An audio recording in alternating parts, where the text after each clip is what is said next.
Hello and welcome to a new tutorial video. In today's video I'm going to be painting this really cute whale, and I'm going to be going through it step by step and showing you exactly how I made this picture. So it's going to be watercolor and gouache that I'm using, and all the paints and equipment that I've used I will link in the description below as well.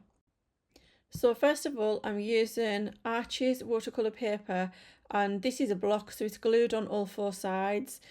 This is the first time I've actually used an Archie's block. It's a brand new pad that I've just bought, and I'm really pleased with it. It really works well with those sides glued down, so you don't need to tape your paper down. It really helps with the buckling of the paper.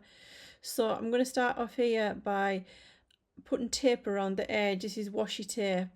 So it'll just create a nice white crisp border around the picture when it's finished. And I'm just going to sketch out the whale. Now, if you want to follow along and you don't want to draw the whale yourself, you can download this picture. I'm going to put it on my Patreon, so it's completely free of charge. It's just a place where I can put it so that people can download it. So yeah, I'll put a link underneath if you want to download it, and then you can just trace it onto your watercolour paper.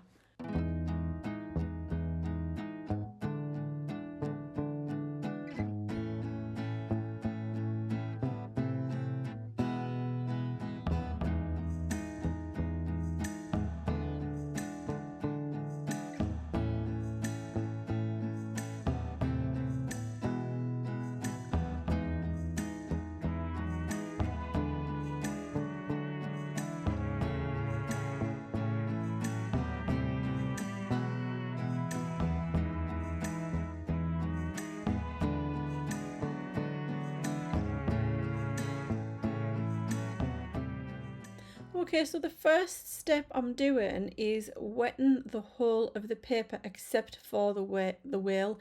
So I'm carefully going around the edge there, and I'm using a mop brush, because mop brushes hold loads of water and you can get that larger area covered fairly quickly with a mop brush. And I'll list everything below. I'll link the mop brush that I'm using. It's not an animal hair one, it's a synthetic one. So now I'm just dropping in some Winsor green. So I'm using Winsor & Newton paints, but this actual Winsor green is also called Vermillion in other brands. So I'm just dropping it into the wet area, and I'm making it kind of uneven and patchy. Not really putting much towards the outside because I'm going to put my next colour mainly on the outside, and that's indigo, which is a really dark blue. So I'm trying to give it an uneven look, and I'm letting it just kind of do its own thing mainly, but manipulating it a little bit with the brush, letting it mix with that green a little bit in some places, but I really want some of that green left to shine through in some patches.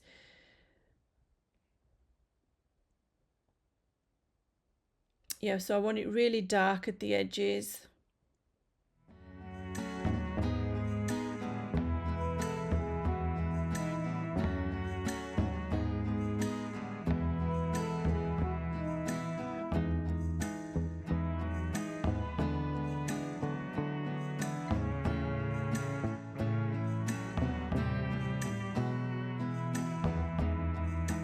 And I'm just carefully going around the edge of the whale.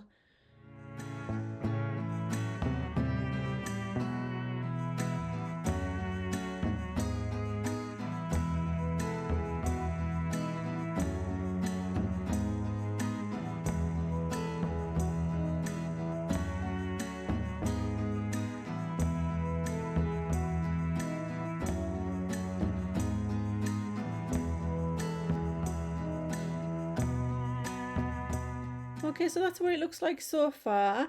Now I want it even darker at the edges, so I'm putting some really concentrated indigo in there and just trying to achieve an uneven kind of look. Again, darker around the very edges, a bit lighter towards the middle where the whale is.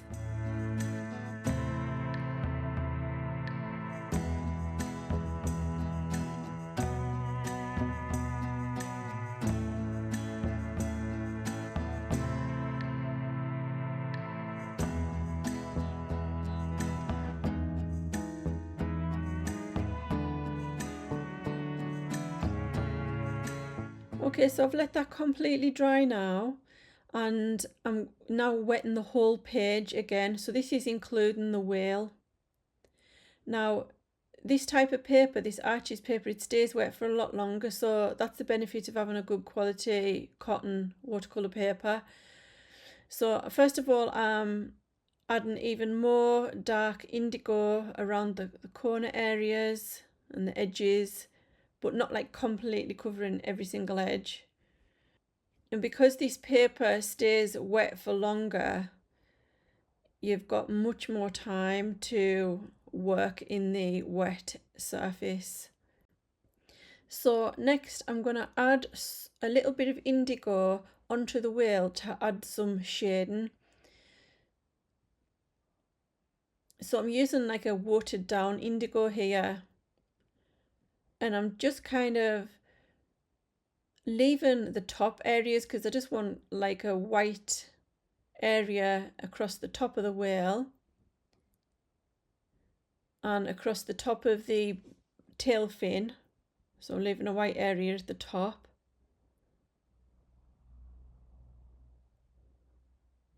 And then the side fins, the one that's on this side, I want that to be white, so I'm dabbing out some of that paint because I don't want the paint going on that area. So I just used a little bit of kitchen roll there. And then the fin on the furthest side, that needs to be dark because that's kind of underneath the whale. So I'm just adding even more concentrated indigo towards the bottom to make it even darker on the underside of the whale. So it goes on a little bit streaky, and then I just kind of try and blend it a little with the brush, but it will kind of blend out a little bit more on its own while it's drying. So I've actually switched to a smaller round brush for this part. This is a silver black velvet, and it's a round number 6, and it's got a good point on it, but it does hold quite a bit of paint as well, so it's a good brush. And here I'm just using a clean damp brush to suck up some of that blue paint that's gone over onto that fin. And then I'm adding some more indigo to the bottom of this fin just to give it a little bit of shading and a little bit of shape to the fin.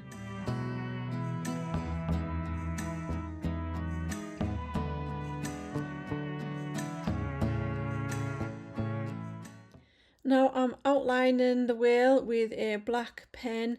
So this is a pen with waterproof ink. Yeah, I want a black outline. And then I'm going to go over that and make the line a little bit thicker because it wasn't quite thick enough. It was just a little bit thin.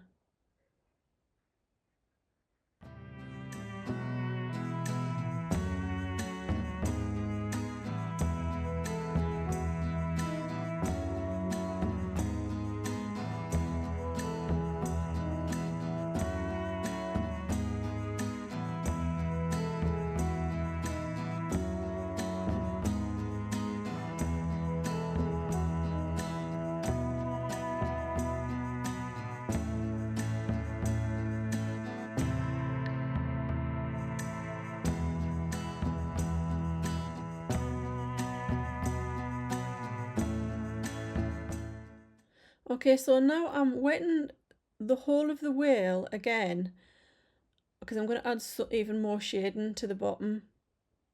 But I'm not putting any water on the fin that's closest to us because I don't want the paint spreading over onto there. So I'm using burnt umber here because I just want to create a shadow colour. So I'm going to use some burnt umber and then some more indigo as well, and just kind of add a few layers to try and build up. Just like I want to put that dark side underneath the whale. So I keep kind of going back and forth and adding more and more paint, as you can see, just to build up that darkness. And this is actually the hardest part of the whole painting. So once you've got this bit done, it's much easier after, because we're just adding little flowers with gouache paint, and it's actually quite simple. This is the hardest bit, and then the next bit is fairly easy, but it's more time consuming, adding all the flowers. So I will put that on a higher speed, because I don't really need to explain how to do that bit. I'll explain the bits that I'm doing, and then I'll speed it up.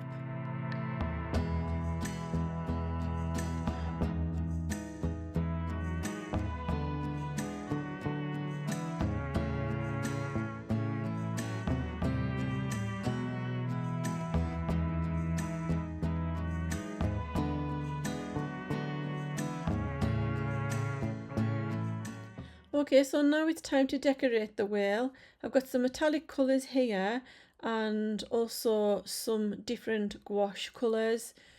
I've also got two different types of white gouache.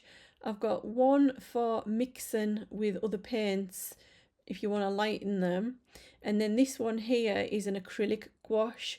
So I'm actually going to lay the acrylic gouache down first and then paint the colours over the top, so it'll make the colours pop more on the painting.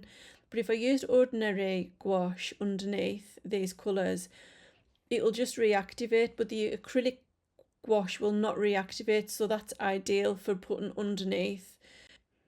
Okay, so I want to add a little bit of gouache around the edges, some red gouache, and I'm using a dry brush effect. So I've got this flat brush, and I haven't actually wet the brush because I just want this, I just kind of like want a few little dry bits and streaks around the edges, so I don't want much paint on the brush. And then I'm just, as you can see, just kind of rubbing it on, just in random, like in a random fashion. Now it's a little bit too dry, so I did add a little bit of water there. So that is Vermillion, and then I'm adding some crimson to make it a little bit more red. And then again, just to the edges in the corners, and just odd little blobs further on in the middle, just like really random.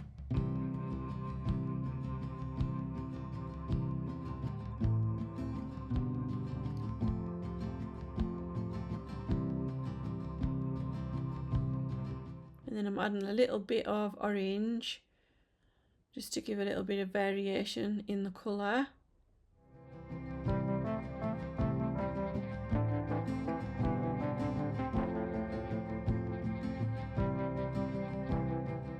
And here I've dipped the paintbrush in some water, and I'm just kind of activating some of that red paint and just spreading it about a little bit, just in a few little random patches.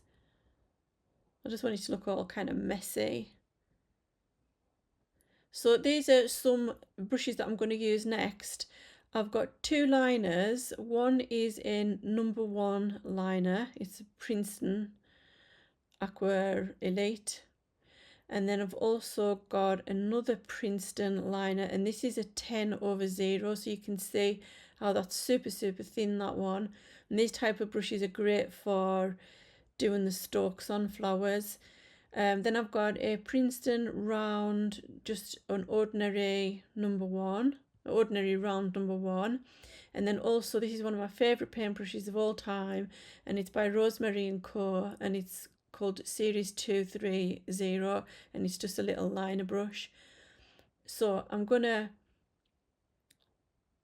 use the white acrylic gouache first of all, and I'm watering it down. I'm adding some water here to give it better flow, so I wouldn't say it's milky, it's like a thick milky consistency. And then I'm using this liner brush just to paint some flower stalks. So I'm doing all the stalks first of all, just so that I can kind of get them spread out fairly evenly and balanced. And then with the round brush, I'm adding some flowers and some leaves and just some other details So yeah, I'm just doing all kinds of like flower shapes. So I am going to speed this up because it would just, the video would be hours and hours long if I didn't. But you can kind of see what I'm doing. I mean, you don't have to do this exactly the same as I'm doing it. Just do lots of little random flower and leaf shapes. And you can get some ideas just from what I'm doing, or just make up your own. So again, this acrylic gouache can't be reactivated, so it's absolutely brilliant for painting the colours on top of. If I was to paint the coloured gouache right on top of the blue background, they would look dull unless I built it up with lots of layers of gouache. So it's much easier to just paint it with the white first. And it's good because I can kind of plan with just that one white colour, plan on where the patterns are going to go. Now I've switched to the 10/0 liner, so this is a really thin one, just to do some, you can see how I can get much thinner little lines with that one.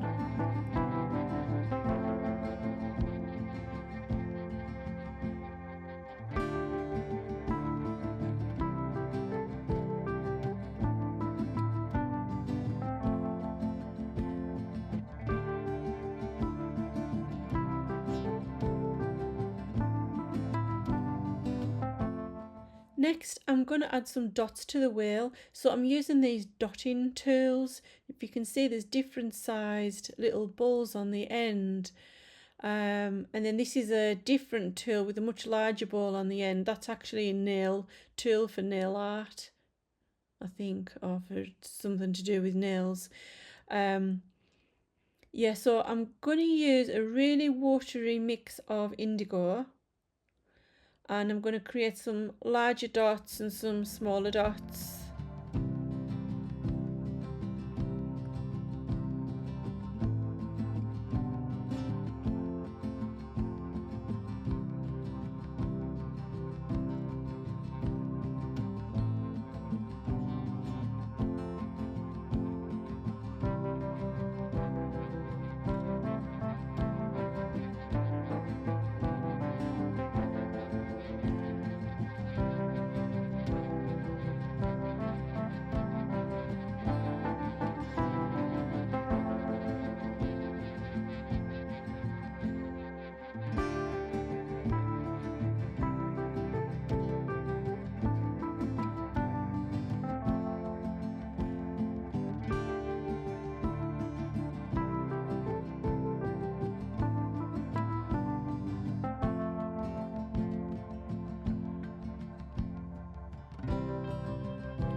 So I'm making that mix even more watery, and I'm going to create lots of tiny little dots, but they're going to be of a lighter colour now that I've watered that indigo down even further.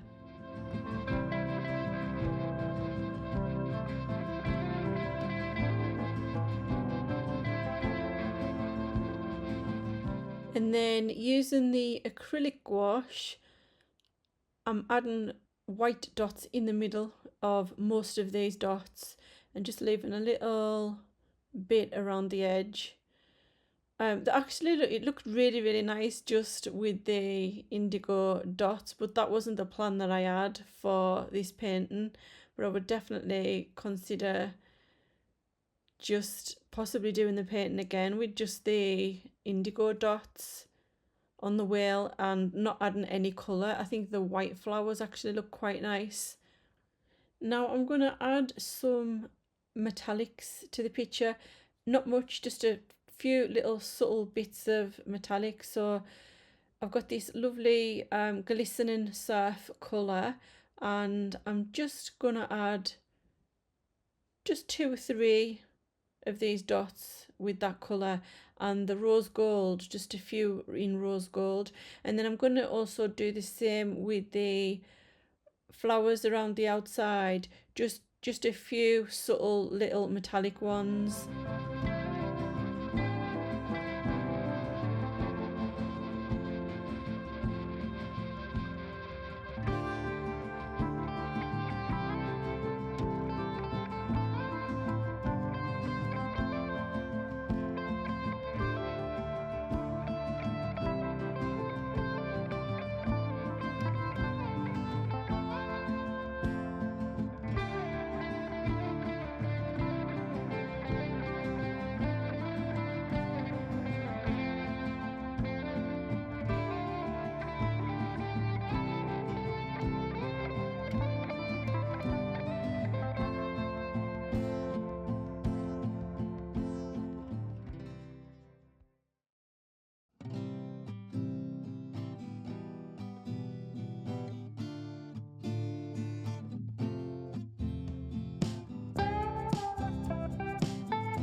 I've just switched the light off there so you can see the metallic shimmering, just a few little sporadic bits of metallic. So now I'm going to actually colour the flowers, and I'm using just different mixtures of gouache. So this is the part that takes the most time because every little flower's got to be painted, and I'm trying to make them all different so that it all looks really colourful at the end. So yeah, I'm just going to paint one or two in real time, and then the rest I'm going to speed up because it'll make the video far too long.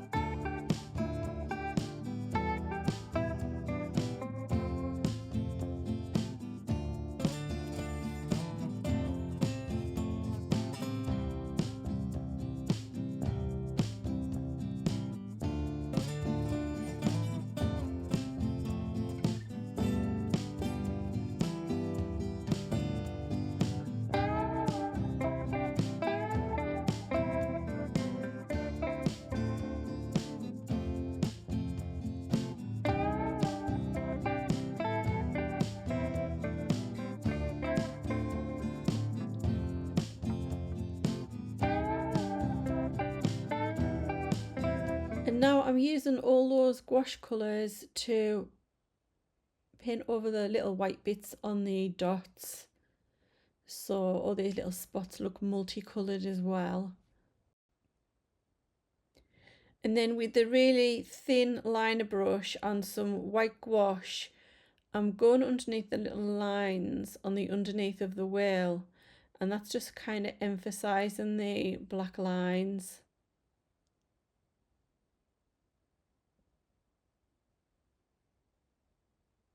And then after this, I'll just carry on with the flowers at the bottom and colour all those in as well.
So here I've decided to add some more little white dots on top of the colour, and then I add some little black dots on top of the white. So just giving those dots a little bit more variety rather than just being solid colours.